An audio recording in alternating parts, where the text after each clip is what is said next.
श्री लक्ष्मी सहस्रम वक्षस्थल अवस्थान स्तबकम श्लोकम 24 जननी पुष्यसि तामरसं पदम वितनुषे च न तामर संपदम परमुरस्फुरण प्रतिरोधिनम परमुरस्फुरणं नयसेद्भुतम जननी पुष्यसि तामरसं पदम वितनुषे च न तामर संपदम परम उरस्फुरणं प्रतिरोधिनम பரமுரஸ்புரணம் நயசேத்புதம். இந்த ஸ்லோகம் விரோதாபாசம் என்னும் அலங்காரத்தைச் சேர்ந்தது. ஆபாசம் என்றால் தோற்றம் என்று பொருள். ஒரே வடிவிலான இரு சொற்றொடர்கள் எதிரிடையான கருத்துக்களை தெரிவிப்பது போல் தோற்றமளிப்பது விரோதாபாசம். விரோதம் போல் தோன்றுமேயன்றி உண்மையில் அப்படி இல்லை. அப்பதங்களை வெவ்வேறு விதமாக பிரித்து பொருள் கொண்டால் விரோதம் போய்விடும். இது கவியின் கவிதா சாமர்த்தியத்தை விளக்குவதாகும்.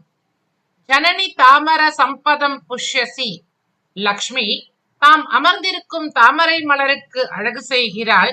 இதுவே அடுத்த வரியில் உள்ள விதனுஷேவுடன் சேரும் பொழுது தாமர சம்பதம் ந விதனுஷே என்றால் அவள் தாமரைக்கு அழகு செய்யவில்லை என்று பொருளாகி விடுகிறது.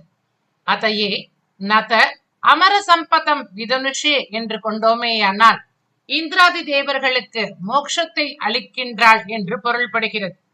அதேபோல் உரமுரஸ்புரணம் பிரதிரோதினம் பரம்பரம் உரஸ்புரணம் நயசே என்று பொருள் கொண்டோமேயானால் அவள் அவன் மார்பில் அமர்ந்து பிரகாசமடைய செய்கின்றாள். ஆனால் அவன் அதை விரும்பவில்லை என்று ஆகிவிடுகின்றது.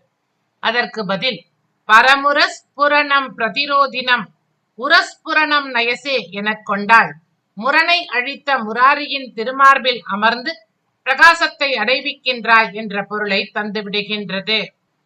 ஜனனி புஷ்ய சீதாமர சம்பதம் ஜனனி புஷ்ய சீதாமர சம்பதம் விதனுஷே ச நதாமர சம்பதம் விதனுஷே ச நதாமர சம்பதம் பரம் உரஸ்புரணம் பிரதிரோதினம் பரம் உரஸ்புரணம் பிரதிரோதினம் பரமுரஸ்புரணம் நயசேத்புதம் பரமுரஸ்புரணம் நயசேத்புதம் ஜனனி புஷ்யசி தாமர சம்பதம் விதனுஷே ச ந தாமர சம்பதம் பரமுரஸ்புரணம் பிரதிரோதினம் பரமுரஸ்புரணம் நயசேத்புதம். தாயார் திருவடிகளே சரணம்.